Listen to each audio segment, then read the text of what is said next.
$86 million a year, and bonding authority, as Representative Van Buyer is fond of saying, is not free. We have to pay it back.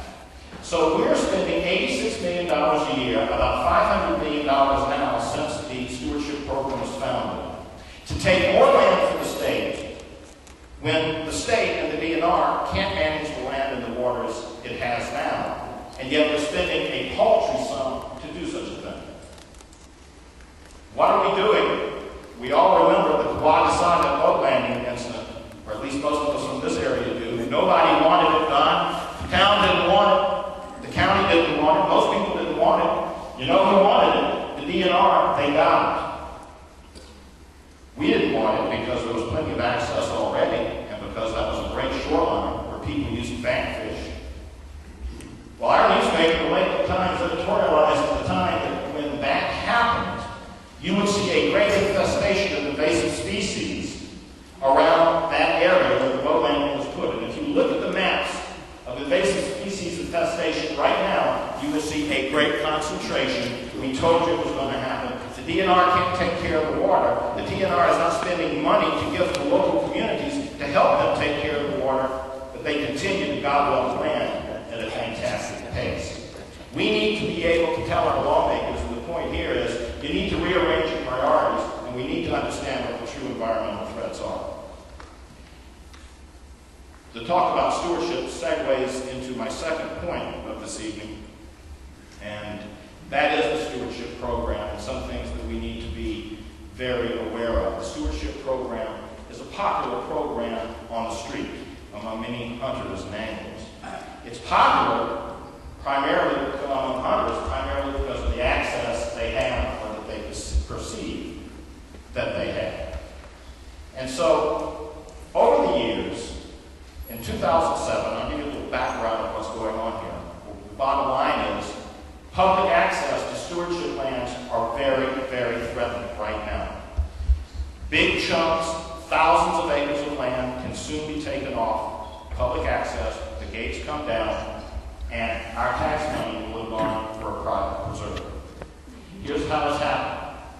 2007, the stewardship program was up for reauthorization. Its 10-year sunset had come. Democrats were generally in favor of reauthorizing the stewardship program for another 10 years. Republicans were generally in favor of abandoning it, saying it's over. We've done our 10 years. Let's get out of the land buying program. Not a bad thought when you've already got 6 million acres. But a compromise was forged in the legislature. And the compromise was that the Republicans would agree to a 10-year reauthorization of the stewardship program. And yearly funding or bonding authorization would increase from $60 million a year to $86 million a year for that 10-year period. But the compromise was the requirement would be that all lands published in part or in whole with stewardship funds would be open to the public for nature-based recreation outdoor activities. That included hunting and fishing.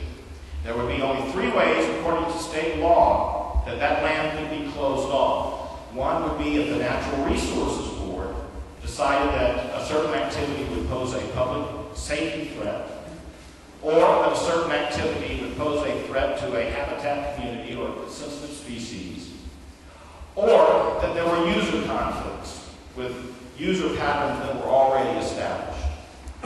The idea was that the DNR would write an administrative rule that would define how those decisions to restrict lands would be made. And the legislative intent was to have only very narrow reasons that you could close the land off. That would satisfy the compromise. In this year's budget bill, Senator Mark Miller, Democrat of Monona, Representative Mark Pocan, Democrat of Madison, slipped into the Joint Finance Budget Bill an item which would drop the public access requirement altogether. You could buy land with stewardship dollars, and the DNR even regularized the land that grants to conservancy organizations and local governments. Well, there was a hooting and a howl when that happened, and everybody said, well, that's not what was intended. And so they dropped that provision from the budget bill, and there was a great sigh of relief through the land. But what most people don't know is that right now in Madison, the Department of Natural Resources is working hard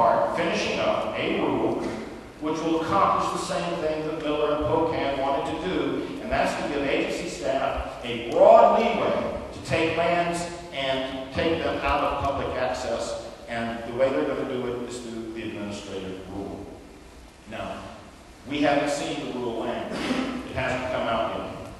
But there are 5 reasons that I'd like to just share with you very quickly before we get to NR 115.